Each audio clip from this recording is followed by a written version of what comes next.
여러분 안녕하십니까? 내일로 예정됐던 우리나라와 미국 경제 수장들의 2+2 통상협의가 갑자기 취소됐습니다. 우리 협상단이 미국으로 출국하기 1시간 전쯤에 미국이 베선트 재무장관에게 급한 일정이 생겼다며 이메일로 통보한 겁니다. 미국의 상호관세 발효를 일주일 앞두고 관세 협상 타결이 불투명해졌습니다. 첫 소식 박재현 기자가 보도합니다. 미국 현지 시간 25일로 잡혔던 2+2 통상협의에선 구윤철 경제부총리와 여한구 통상교섭 본부장이 베선트 재무장관과 그리어 무역대표부 대표를 만날 예정이었습니다. 25% 상호관세 부과 유예 시한을 일주일 앞둔 시점에서 이뤄지는 양국 경제, 통상수장 간 협의였습니다. 미국의 취소 통보는 아침 9시쯤 구 부총리가 출국을 위해 인천공항에 대기 중일 때 이메일로 이뤄졌습니다. 미국 측 실무직원이 우리 기획재정부로 이메일을 보내 베선트 재무장관에게 긴급한 일정이 생겼다며 날짜를 다시 잡자고 한 겁니다. 부총리도 출국은 안 하실 거니까 일단 이제 철수해 하셔야 될 것 같습니다. 긴급한 일정 때문에 안 된다, 어렵다. 갑작스런 통보에 긴급한 일정에 대한 구체적 설명도 없어 외교적 결례 아니냐는 지적이 일었습니다. 정부는 미국 측이 이메일에 여러 차례 미안하다고 언급했고 조속한 시일 내 다시 개최하자고 제의했다고 밝혔습니다. 문제는 시간입니다. 막바지 협상이 미뤄지면서 다음 달 1일 전 협상 타결은 사실상 어려워졌다는 관측이 나옵니다.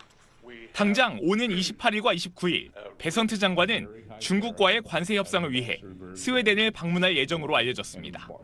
정부는 두 나라가 최대한 빠른 시일 내에 일정을 다시 잡을 예정이라고 설명했습니다.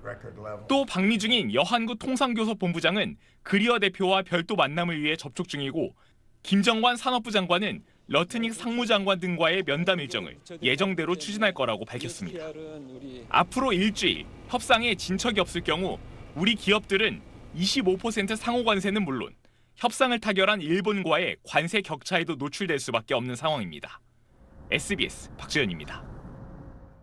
이런 가운데 관세 협상을 위해 나흘 전 미국으로 떠났던 위성락 국가안보실장은 협상 상대인 루비오 미국 국무장관을 만나지 못한 채 한국으로 돌아왔습니다. 관세의 여러 가지를 묶어서 협상하려던 우리의 이른바 패키지 딜 전략이 난항을 겪는 것 아니냐는 우려가 나오고 있습니다. 이어서 강민우 기자입니다. 위성락 국가안보실장이 나흘간 방미 일정을 마치고 오늘 저녁 귀국했습니다. 대미 협상 결과는 추후 말씀드리는 게 적절하다며 말을 아꼈습니다. 앞으로 경제부처 관료들이 세부 협상을 진행할 것이기 때문에 지금 협상은 진행 중이라고 할 수 있습니다. 위 실장은 귀국 직전 서면 브리핑에선 방미 당시 상황을 이렇게 전했습니다. 마코 루비오 미국 국무장관과 협의하기 위해 현지 시간으로 지난 21일 백악관을 방문했지만 면담 직전 트럼프 대통령이 루비오 장관을 긴급 호출했고 트럼프 대통령과 루비오 장관의 회의가 길어지면서 대면 협상은 하지 못했다는 겁니다. 위 실장은 대신 앤디 베이커 국가안보 부보좌관 등과는 현안에 대해 의견을 교환했고 루비오 장관과는 추후 유선으로 협의했다고 밝혔습니다. 하지만 대면 협상의 불발은 협상 난항에 대한 우려를 키우고 있습니다. 우리 정부의 협상 전략은 관세뿐 아니라 투자, 방위비 등 여러 의제를 묶는 패키지 딜. 미국 무역대표부는 비관세 장벽을, 상무부는 미국 내 투자를, 국무부는 방위비 등을 각각 다루는 터라 협상의 전선이 너무 넓다는 게 패키지 딜 전략의 이유로 꼽힙니다. 조선, 자동차 분야 대미 투자, 방위비 분담 문제 등이 우리가 미국에 줄 수 있다고 준비한 카드라면 유전자 변형 감자의 수입 승인이나 구글, 애플 등을 압박하는 국내 온라인 플랫폼법의 입법을 늦추는 건 미국 요구에 따라 협상의 바구니에 함께 넣어진 이슈입니다. 반면 쌀 시장 개방이나 소고기 수입 제한 철폐는 방미 전 최대한 차단으로 방침을 세웠던 걸로 파악됩니다. 다음 주엔 조현 외교부 장관이 미국으로 가 루비오 장관을 만날 가능성이 큰 걸로 전해졌는데 정부는 관세 협상 시한인 다음 달 1일까지 협상을 이어가되 시한을 넘기게 돼 미국이 25%의 상호 관세를 밀어붙이는 경우 피해를 최소화하는 대책도 함께 준비하고 있는 걸로 전해졌습니다. SBS 강민우입니다. 미국이 이렇게 나오는 배경을 놓고는 여러 분석이 나오고 있습니다. 쌀과 소고기 시장의 개방이 불가하다는 우리 정부의 협상안이나 우리가 준비한 대미 투자 규모에 미국이 불만을 품었을 거란 관측도 제기됩니다. 이 내용은 김관진 기자가 짚어봤습니다. 미국은 자국 농산물 수출 확대를 위한 시장 개방을 꾸준히 요구해왔습니다. 우리나라와는 쌀과 30개월령 이상 소고기 등이 주요 의제였는데 그동안 정부는 농가에 미치는 영향과 민감도를 고려해 사실상 불가 입장을 고수해왔습니다.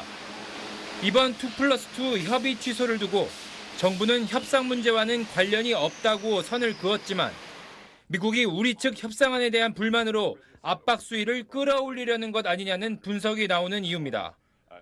우리가 준비한 대미 투자 카드 역시 미국 측 성에 차지 않았을 수 있다는 분석도 있습니다. 정부는 국내 기업들과 총 1,000억 달러, 우리 돈 137조 원 규모의 대미 투자 계획을 세운 걸로 알려졌는데 일본이 내놓은 5,500억 달러 규모와 비교하면 한참 못 미친다는 겁니다. 또 우리 정부는 대미 투자를 비롯한 통상과 외교, 안보 등 현안 전체를 한 번에 묶는 이른바 패키지 딜을 준비해왔지만 미국의 생각은 달라서 협상 구조 자체가 어긋났다는 평가도 나옵니다.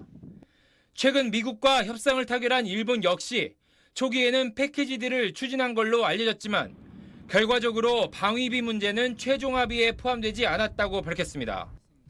트럼프 행정부가 관세는 관세대로, 안보는 또 따로 협상하기를 원하고 있다는 분석입니다. 우리한테도 영향을 주고 시사하는 바가 있을 것 같긴 합니다. 굉장히 좀 돌발적인 상황들이 벌어질 수 있을 것 같고요.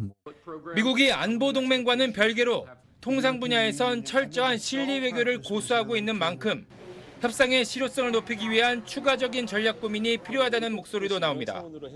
SBS 김관진입니다.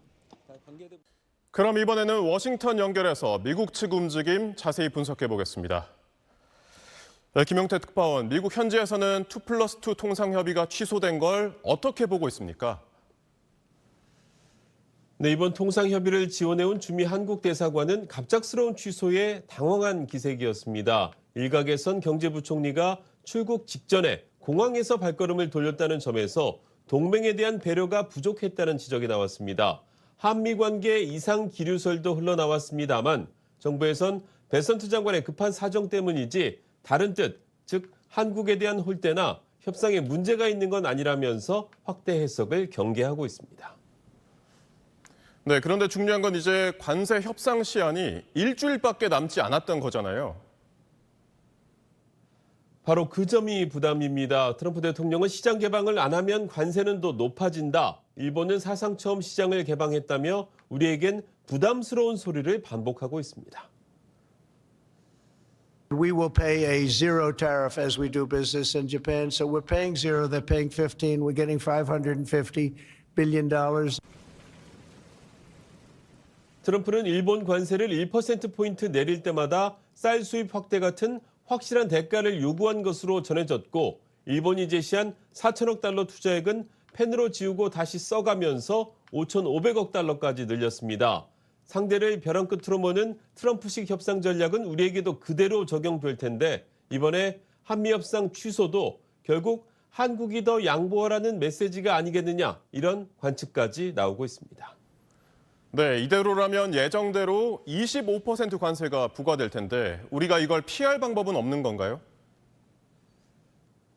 앞으로 일주일 안에 협상 타결 또는 시한 연장이 없으면 8월 1일부터 미국은 한국산 제품에 25% 관세를 부과합니다. 다음 주엔 미국이 주력하는 미중 협상이 잡혀 있어서 시간이 별로 없습니다.